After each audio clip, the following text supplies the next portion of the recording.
sa gabi na workout. Time ko tayo ngayon. 10 minutes warm up. Dan tayo ng 15 minutes. Cover tayo. 5 minutes. Cool down. 10 minutes. Gawin natin tong workout ng 55 minutes. Let's go! Medyo mainit ngayong gabi. Kaya kailangan ng alalay.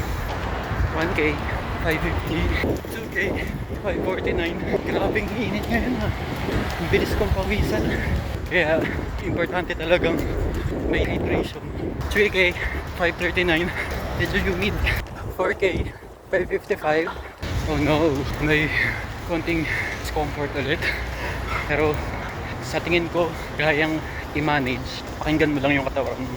Kung kaya niya pa ituloy. 5K, 636. Welcome to Luneta Park sa gitnang silangan.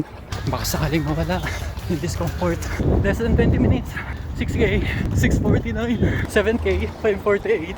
9K, 710. May mga bagay talaga na kontrolado natin at may mga bagay na hindi natin kontrolado.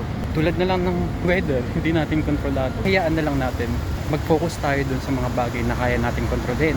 For example, kung masama yung pakiramdam mo, di magpahinga ka to recover yung muscles. Yung panahon, hindi naman natin yun makokontrol. Hayaan na lang natin siya. Basta lagi mong tatandaan na habang may buhay, may pag-asa.